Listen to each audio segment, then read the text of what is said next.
Okay, this just is not working. So I'm going to do this the old-fashioned way. And we're just going to bring it up slide by slide. This is not what I want, but it's still going to have all of the same information. So please forgive me, but technology, I don't know what's happening. Something is screwed up. So I'm going to share my screen.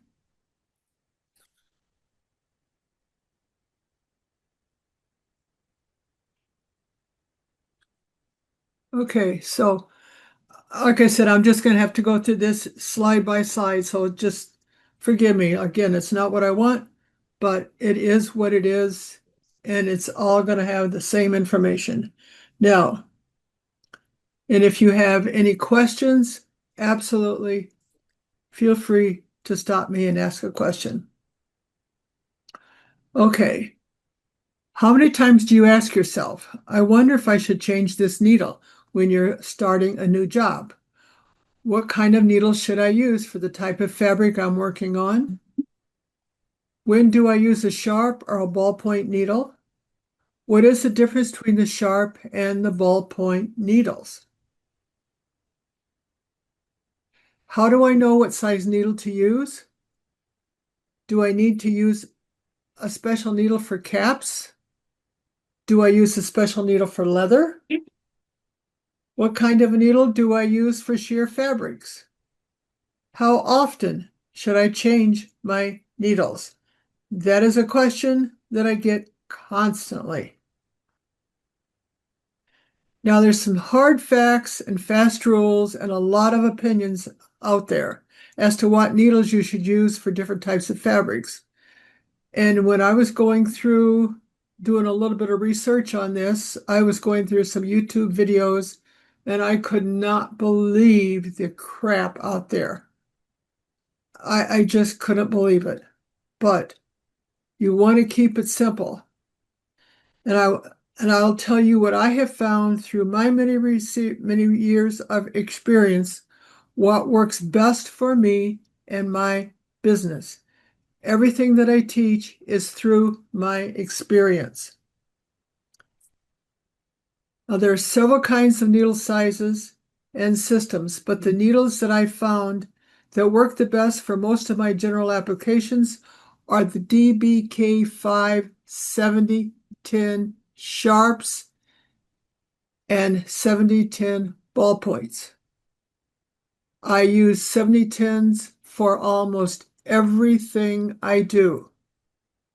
Now, most machines arrive with a 7511 sharp or normal point needles, and you are supposed to be ready to embroider anything, right? Wrong. However, nobody tells you that. The DBK5 system is designed specifically for embroidery with a large elongated eye for the thread to slip through easily.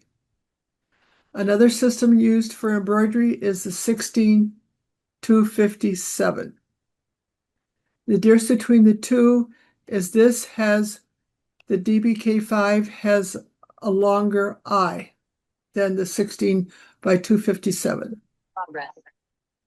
This is basically the same needle, except, like I said, the eye is smaller, therefore it is a little stronger because of the smaller eye.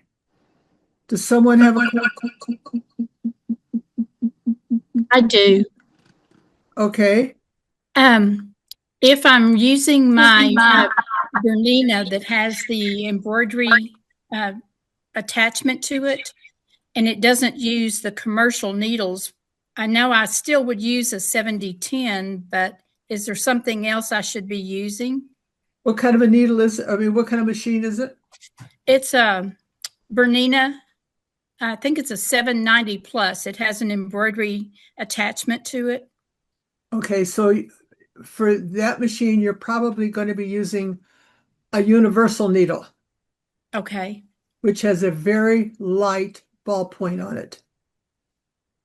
Okay? Okay. Would I still use the 7010 size or? Yes. Okay. You want to use the smallest one that you can use for the job. Okay. Okay, so we will keep going here now.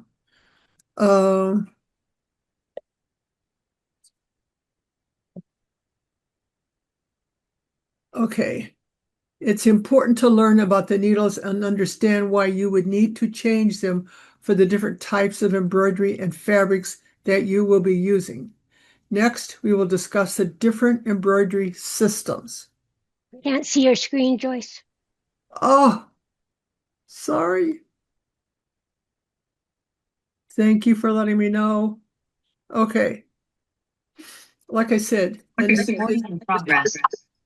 yeah. Can you see my screen now? Yes. Okay, good. This is okay. Does somebody have a question again? If you don't, zoom out, okay? I mean, not zoom out. If you don't put yourself on mute until you have a question. Okay. The systems used to determine the size of the needle are both European, which is a metric, and the Singer, which is the US number designation. The European system is designated by the metric size of the blade, followed by the Singer system, which uses a nominal needle. So you have a 7511, okay? Which is a combination again of the European and the US systems. The size of the needle is based on the width of the blade. The European designation is the width of the blade multiplied by 100. A needle that is 75 millimeters is a 7511 needle. Now, 75 millimeters is a little less than 1 millimeter. So you can see how small it actually is. Both numbers are always used to designate the size and can be visibly seen with a magnifying glass on a shank. Now, I have a very tiny magnifying glass that I use, and I got it on Amazon. So they have them out there, and you can turn your needle and see the numbers on it. It's very difficult, but it can be done. You will, if you hold both the needle in your hands and view it through the magnifying glass, roll it around in your fingers until you see the number. Sometimes the metric number is on one side and the nominal number will be on the other side. And I know this is confusing, but these are just basics here. If it is a sharp or a normal point, it usually shows the number only. If it is a ball point, it will have a B or a BP or the size of the ball point, which is an SES, which is a very light ballpoint, an SUK, which is a medium ballpoint, and an SKF, which is a heavy ballpoint. If it's a medium ballpoint, depending on the brand, you may only have the B or the BP following the number. Now, not all brands carry all of the different size points. I have worked with a lot with Madeira. They will not carry a 7010 needle. I do not know why, but they do not. I don't know, because Madeira is from Germany, and I do not know if that's something over there that they don't want to deal with. I don't know, but they will not carry that.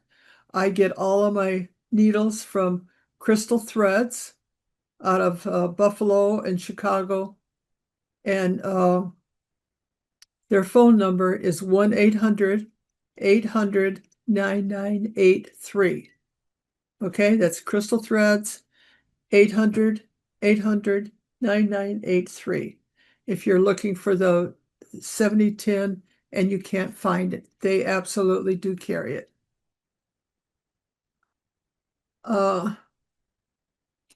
This is a picture of a needle. This is the front of the needle. This is the back of the needle. And it's very important when you're putting it into the machine that it faces straight on. Now, on some machines, they will tell you you can turn it to the right just a smidge, and that will work. Sometimes it'll work better. But for the most part, it needs to be totally straight up and with the front of the needle in front of you. What size needle to use? Now, as a general rule, your sharp or normal ballpoints are used for your woven fabrics, with a few exceptions, and your ballpoints are used for your knits and fine fabrics such as shears. I've used with success 7010 sharps on some knits, but it must be a brand new needle. And you do not ever want to get into the habit of using a 7010 sharp on a knit. You're going to get yourself in trouble. It's best to be safe and change your needle to the 7010 ballpoints when you are working on knits. And if you have a lot of fine detail, the 7010 needle will be a much better choice for the clarity in that detail. And if you take a design and you run it off in a 7511 and you run it out the same design off in a 7010 and you've got fine detail in it, you will see the difference. Okay, this is very, very important. And I found this out through experimenting. The finer the detail in your design, the smaller the needle you should be using. If you are embroidering a lettering that is less than 0.20 millimeters, 0.20 inches, or 4 millimeters, it would be best to use a 65-9 or a 68 needle. If you do decide to use either the 65-9 or the 68 needle, you must also use 60 weight thread instead of the 40 weight thread, because the hole in the needle is not big enough and you're going to get snags and thread breaks and everything else. Most of the embroidery is done with 40 weight thread. You have a limited color selection of 60 weight thread, and not all brands carry the same colors. If you have your design digitized, you must let your digitizer know that you want to use this smaller needle and 60 weight thread. The smaller the needle, the smaller hole it will make in the garment, and the sharper your finished image will be on your finished product. Now, when you're using a 30 weight thread, you will need to change your needle to an 80-12. Sometimes the 75-11 needle will work, but it can cause the thread breaks because the eye of the needle is smaller and causes too much friction for the thread. The eye of the needle gets larger as your needle size increases. And you can save time and stitches on large jacket back designs if you use a 30 weight thread. Many, many years ago, when I was doing a lot of school jackets, when the corduroy jackets were all the rage with the school names on the back, I did tons and tons of those for Dick's Sporting Goods. And we used the 60 weight thread because it saved a heck of a lot of time and stitches. I mean, it made a huge difference. So you want to keep that in mind. And again, not all threads come in, not all threads in 30 weight come in all of the colors that the 40 weight thread comes in. Okay? So you have to check that out. But it does have all the basic colors.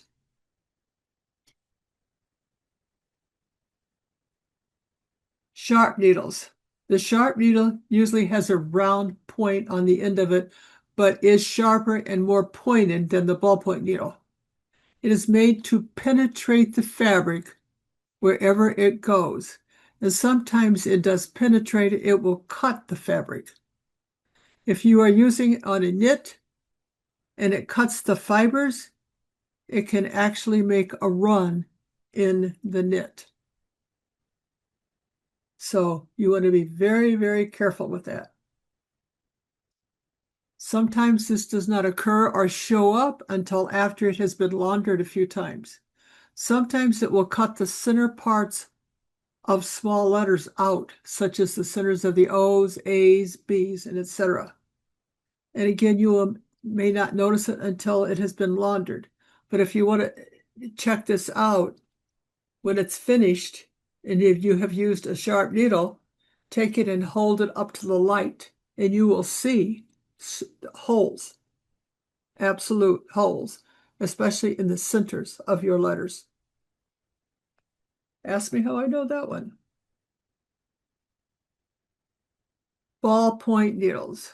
The ballpoint needle has a small round ball on the end of it, and it's designed to penetrate between the fibers of the knit, eliminating the chance of the cuts unless it is a dull needle. If it is dull, it will definitely cut the fabric and will cause runs and holes. So you want to be very, very careful with that. You always want to make sure that your needles are sharp on the end and they don't have a burr on the end.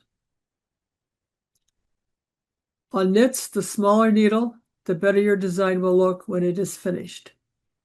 The ballpoint needles come with light, heavy, medium, and heavy points. And we sort of discussed that. The light ballpoint is an SES, and this would be used for lightweight, fine knits and sheer woven fabrics such as silk. Okay? If you want to remember that, if you're using silk or a satin, you're going to use a light ballpoint needle. If you are working on a 100% Pima cotton knit shirt, this would be your best choice. The medium ballpoints, which are the SUKs, are the most popular and used for your fleeces, t-shirts, sweatshirt fabrics, and heavier knit placket shirts. The heavy ballpoint, which is the SKF, is used on heavy bulky sweaters and most types of elastics, good with the exception of spandex. Okay? I would use the light or a medium ballpoint on spandex. Because this fabric is very lightweight.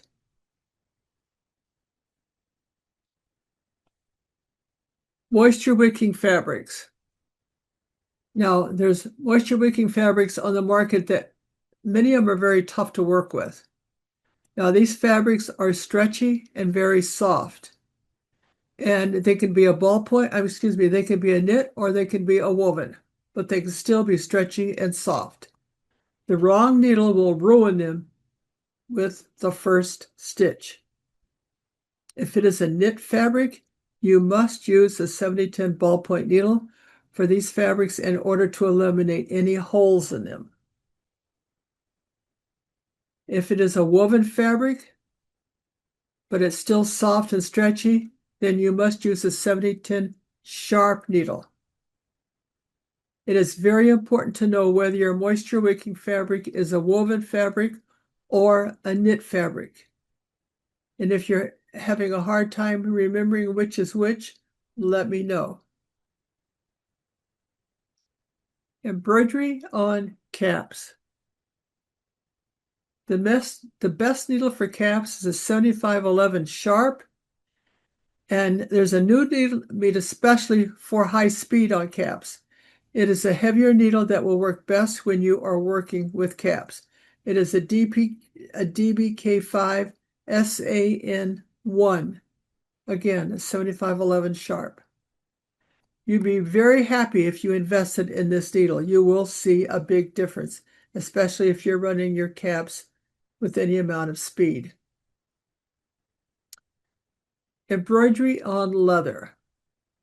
To embroider on leather, you can use a 70-10 sharp, a 75 sharp, or a wedge needle made especially for leather.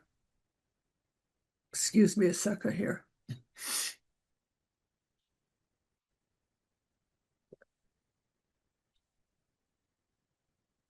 Your choice depends on the type of leather that you are going to embroider. If it is a basic soft glove leather, then your best choice is a 70-10 or a 75-11 sharp needle. You're better off with a 70-10 sharp if you can get away with it. The smaller the needle, the better result you're going to have. If it is a heavy type, such as these big, bulky, heavy biker jackets, then you will need to use a wedge point needle. And you will still want to use the smallest needle that will work for the job. The wedge point needle actually makes a slit in the leather for the thread to travel through. And that number for that needle is a DBK 5SS.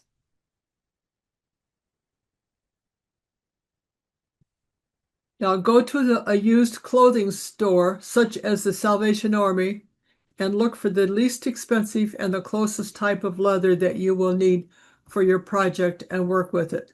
This is what I did when I first started with all of my projects.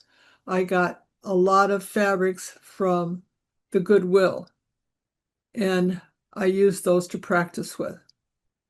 Use both types of needles and see which one will work the best for your type of leather. These wedge point needles are also ideal for heavy vinyl. Embroidering with metallic thread. When you are using metallic thread, the correct needle to use is a DBX7ST. This needle is identical to the DBK5, except the eye is elongated in rectangular shape so that the metallic thread will pass through it easily. Now, some people will tell you to use a bigger needle when you're using metallic thread, but you're going to get a better result if you use a metallic needle, okay? It's designed especially for metallic thread. If you are going to use a heavy twisted thread, then the correct needle to use is a DBK9ST. The eye of this needle is twice the size of the eye of the DBK5, and the twisted threads that I have used required a 90-14 needle.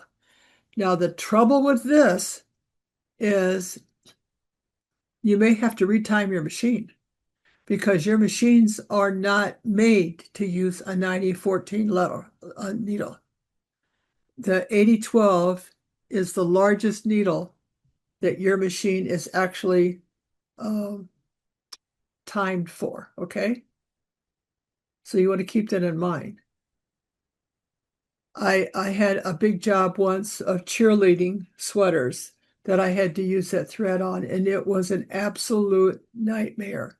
I had so many thread breaks, and I ended up having to have a tech come out and totally retime my whole machine because it just made a mess out of it. So I have refused any other job. I've only done it once, and I will never do another one. Just an FYI. Needle for coated fabrics.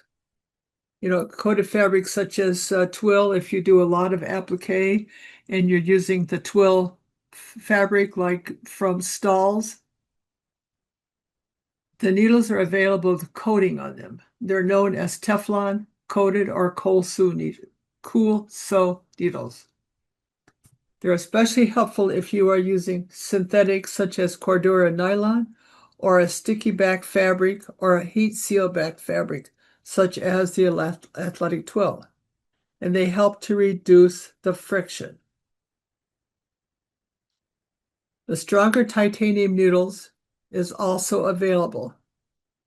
A stronger titanium needle is also available, okay? The points on the titanium needles Joyce, can I lasts ask a longer question?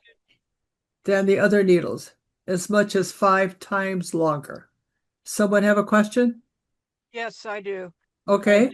Debbie, we've been doing a bunch of stuff on waterproof Carhartts and on fire rated Carhartts. Are those under the coated fabrics section?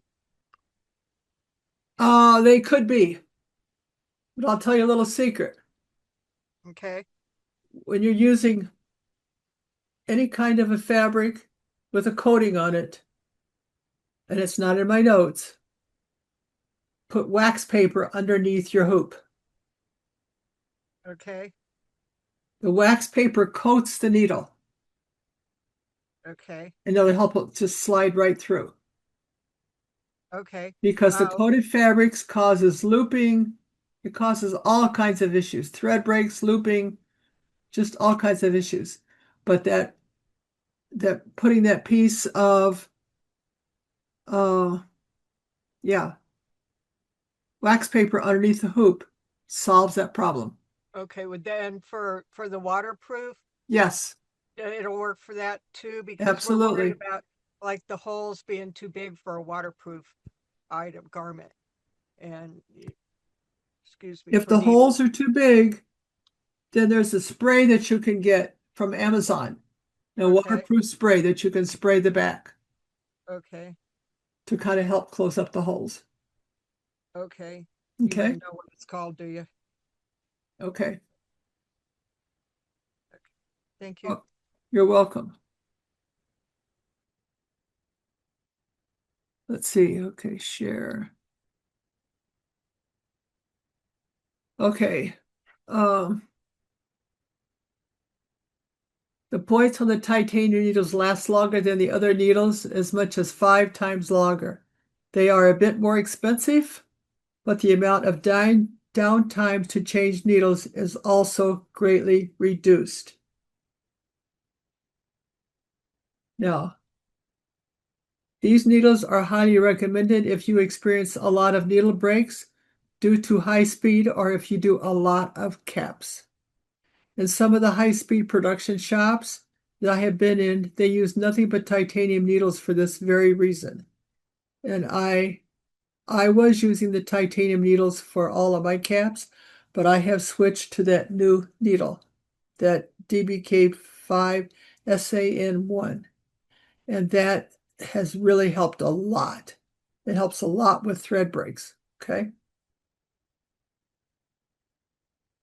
I have found the 7511 PD in titanium is great for most of my cap applications. Again, that's what I was using and I have just switched over. Sometimes it's necessary to change to an 8012 if you are embroidering on the plastic mesh, on plastic mesh sides and cap backs, okay? Now, I have not had the need to do that. I'm still using a 7010 needle on my mesh, but some people on a heavier plastic mesh, they have all kinds of issues, and an 8012 will solve that. And the PD signifies that it is titanium. When to change your needles. Now, needles need to be changed about every 2 million stitches or 8 consecutive hours of sewing on one needle. Now, a lot of this depends on the speed of the machine, the type of fabric and backing that you are using, and how many times you have actually run that particular needle bar. Now, I had someone last week say that someone told her that she needed to change her needles every single day before she got started. Was that true? That would be an absolute nightmare. No, you don't need to do that. But if you've got 8 consecutive hours on one needle, then you've got to keep track of that. But that doesn't usually happen too often, okay? Sometimes this is very hard to calculate, and I have found that if I am running a large job on the same needle for several days, It is a good idea to check them at least once every couple of days. And you can check with your magnifying glass and check to make sure that you still have a good point on the end. And if you have a burr on the end or it's flattened out, will be able to see that. Do not take a chance. You want good needles in your machine at all times. Now, keeping track of your needle changes. Many shops will have a combination of sharp and ballpoint needles in their machines, but you need a system in order to keep track of them. I created a needle replacement sheet that I use constantly. Every time I change a needle, I write it on that sheet and I have it taped to the back portion of my machine. I write in the size and type of the needle and the date that I changed it, along with the reason that I changed it. This is very, very important. You don't want to embroider a fine golf shirt with an 80-12 sharp needle. That would be a disaster. You'll have a massive amount of holes. Don't think that you will remember where you put those needles. This just does not happen in the real world. And here is a copy of my needle replacement sheet, and I'm going to give you a link that you can download that.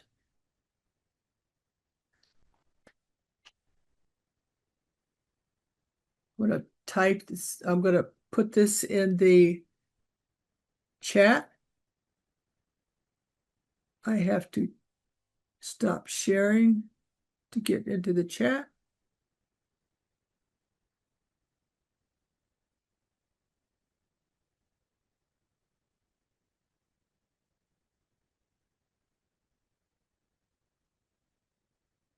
Yeah, click on that and download that, and you'll have a copy of that.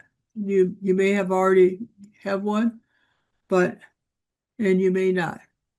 But it's very, very important to use that. Now the one that I just sent you over is a needle replacement sheet for an 18 needle machine.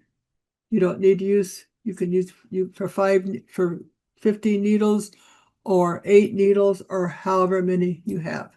It'll work for all of them. But some of the newer models are coming out with 18 needle machines. So anyways, are there any questions on that? Patty Shelkey says she uses hers all the time. That's great. That's an excellent habit to get into. Now, how I have my machine set up, I have the first needle is for my 65-9 thread. So I have my 65-9 needle for the 60-weight thread. That's in my first needle. My next 7 needles, because I have a 50 needle machine, my next 7 needles are set up for sharps. My last 7 needles are set up with ballpoints. So the machine is always set up for whatever I'm going to be using. Now, if you need to change it for a cap, then you have to change your needles for 7511. But I use my 7010 needles for almost all of my caps. I don't have very many problems with that. So, any questions? Now, when I put this up,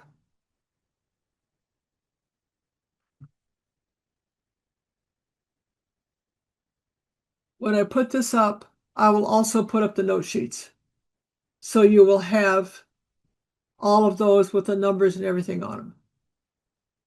So I just thought that make it easy that way. So was this good information?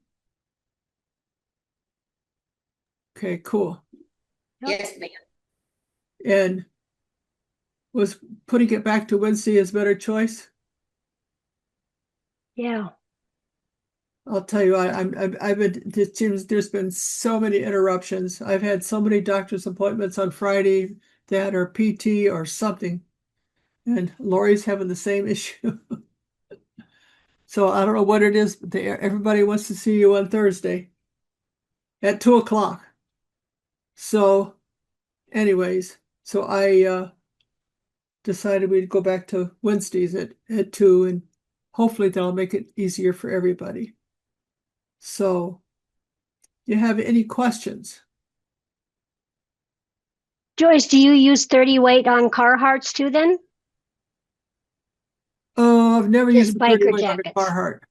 Okay, I don't have, I've never used lettering that small on a Carhartt that I needed to. okay. And I rarely ever use a 65.9 anyway. Yeah. I try to digitize everything, Mhm. everything for a 7010 Okay. for my regular 40 weight thread. I didn't even know they had a 30 weight. Yep. I don't know if everybody carries it anymore, but I know back in the day that was very popular. And to this day, if I was going to do a large jacket back, I would see if I could get 30 weight threads, because it's just amazing how many, the difference in the amount of stitches you have. And it looks just as good. And we did hundreds and hundreds and hundreds of school jackets with the school names on the back with that 30 weight thread, and they came out great. 90% of them were white thread. So came out great. So on corduroy jackets. Okay, any other questions?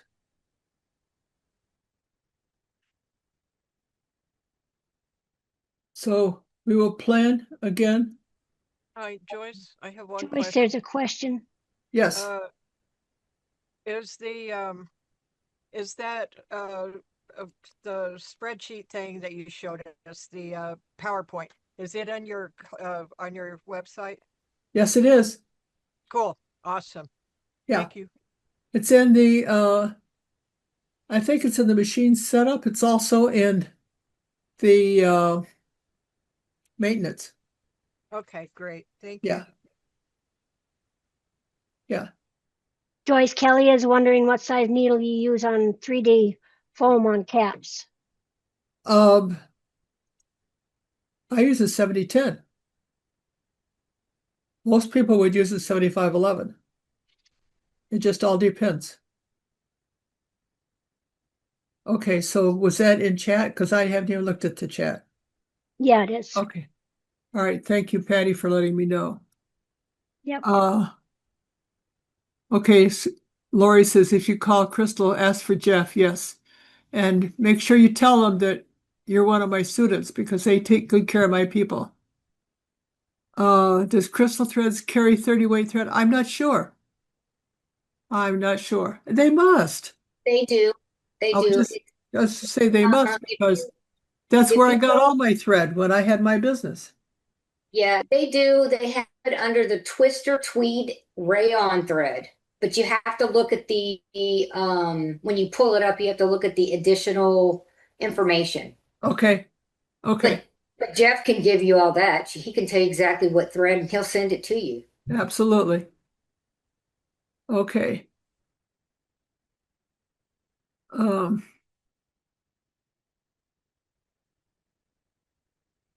Yeah, but the 7010, I've used that on all my 3D foam. So I've used the 7010 on 2-color, little tiny small letters on caps. Done that a lot. So any more questions?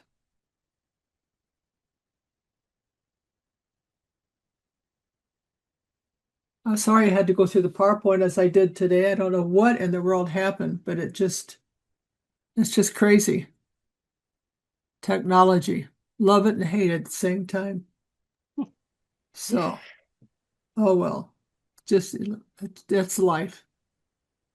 We didn't. Whatever works. Yeah, same information. Okay, and like I said, I'll send you those notes so that you've got all those numbers and everything. Joyce, I'll tell you a funny. I was telling somebody the other day that my husband loves to talk to Claude or Claudette. I said, but once he starts having an affair with Claude or Claudette, I'm in trouble. Oh, that's funny. Well, it's amazing what's going on in this world. Crazy. Oh well. I don't think I could ever go that far. I mean, I use Claude a lot, but well, I can't say a lot. I use it occasionally, let's put it that way. But I had it create one program for me, and I didn't like that at all. So I scrapped that. But anyways, you have to be careful. Some of it's good, some of it's not so good. But if you're using it, you want to make sure that you turn the button off on it that allows them to use your information for somebody else. So, because if you don't, they use your information right across the board. I found that one out. They were pulling information right up from my website. So how many other people were they pulling that information up from? So, like I said, you just have to be careful. Okay, well, if you have a subject you would like covered, let me know. So things I don't even think about anymore. I was trying to think, okay, what should I talk about? And then I thought, why don't we go back to the basics? So it just you always need the basics. What about web building? What about web building? Okay, we can talk about that. And so, yeah, we can talk about that. Okay, see, Lori says, can you do more info on density, push and pull compensation? I could do that. Jolene says the basics are good for me. Yep. So I think I'll start covering the basics, and maybe we'll weave in a little bit of the web building in the middle of it or something. So, okay. All right, but the web building more is kind of a personal type deal because everybody's got different things and wants and needs and all that good stuff. So I'll see you 2 weeks from today, and I'll get this up and I will add the note sheets to it so you've got all those basics and all those numbers. So, okay, be good, and I'll see you 2 weeks from today. Thank you, Joyce. Thank you. Okay, bye-bye.